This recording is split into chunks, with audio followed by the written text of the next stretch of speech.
The Chinese did not break the circuit breakers this morning. This is arguably good news.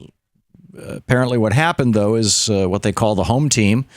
Basically a group of Chinese government-owned industries, banks, and government funds went into the marketplace today in China and bought up a whole pile of Chinese stock. It would be sort of like the U.S. government buying toxic things that are out in the markets, which is, by the way, exactly what we did with quantitative easing, and it's exactly what we did with most of the bailout. The whole TARP program, Toxic Asset Reduction Program, was you and me, through the instrument of our federal government, buying worthless securities from banks that they had packaged knowing that they were worthless, and buying them from the banks at full price or at only a slight discount so that the banks would do just fine, thank you very much, and they could continue to pay their banksters millions to billions of dollars. Well, the Chinese are doing it too. And they're doing it to support their markets. We did it to support our banks to prevent them from going bankrupt. The whole thing, though, this is just postponing the inevitable. And so, China lives another day, and the U.S. stock market as well.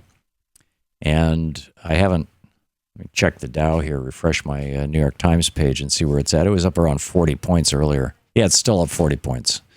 So it's not recovering the 700 points it's lost this week, roughly. But anyhow, there it is. I saw an interesting piece in the Financial Times yesterday. I talked with Marshall Auerbach about it on TV last night. I wanted to mention it today. And that's about the foreign exchange reserves. Did I talk about this yesterday? I don't think I did. The Chinese foreign exchange reserves.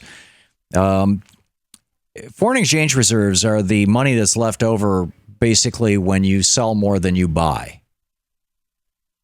And, it's the sign of a trade surplus. And China's sitting on $3.9 trillion, about $4 trillion, almost $4 trillion in foreign reserve surplus. We run about a $600 billion a year foreign reserve deficit, trade deficit.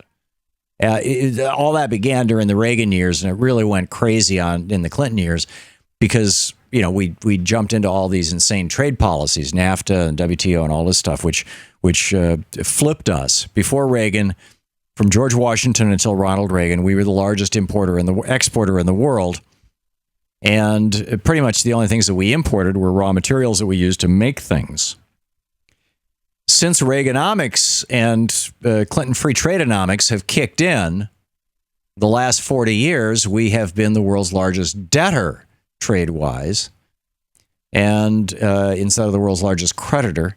And we're the largest importer in the world of finished goods, which we used to make. We now import them.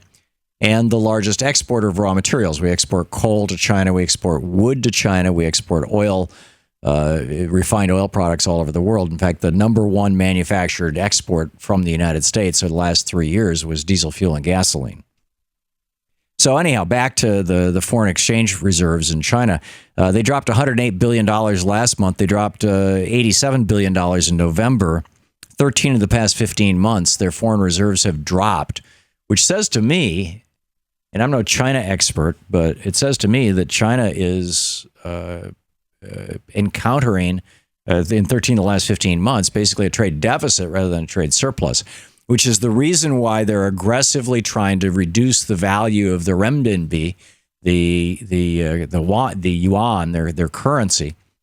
Because when you reduce the value of your currency, then your exports become cheaper and imports become more expensive, and you're more likely to fix your trade imbalance. Right now, the U.S. dollar is stronger than it's been in decades, or it's at the top point of where it's been over the last few decades, and thus our balance of trade is going to get worse and worse. The only thing that's preventing it from getting massively worse right now is the fact that oil is so cheap, because oil is one of our major imports. So our balance of trade is not quite as bad as it might be if oil was at $100 a barrel. So anyhow, I just mentioned that. This is just kind of to keep you up to date, and this falls into the category of stuff that should be on our radar screen. Have you noticed that your cell phone plans are getting cheaper? Interesting piece by Timothy B. Lee over in Vox. Cell phone plans are getting cheaper, thanks Obama and T-Mobile. You will recall AT&T wanted to buy T-Mobile. T-Mobile is a German company. They have the best, in my experience anyway, the best plans if you travel internationally, because they are an international company. And the Obama administration said no to that. And the result of that is that T-Mobile then said, okay, no plan, no data limit, no minutes limit. Here you go, $100 a month for 2 phones. Good luck, have fun. And I don't think they're still offering that same deal, but everything got cheaper. Why? Because of this magical thing called competition. And this is what would happen in pharmaceuticals. It's what would happen in food. It's what would happen in banking. And frankly, it would happen in our cell phones in a larger way.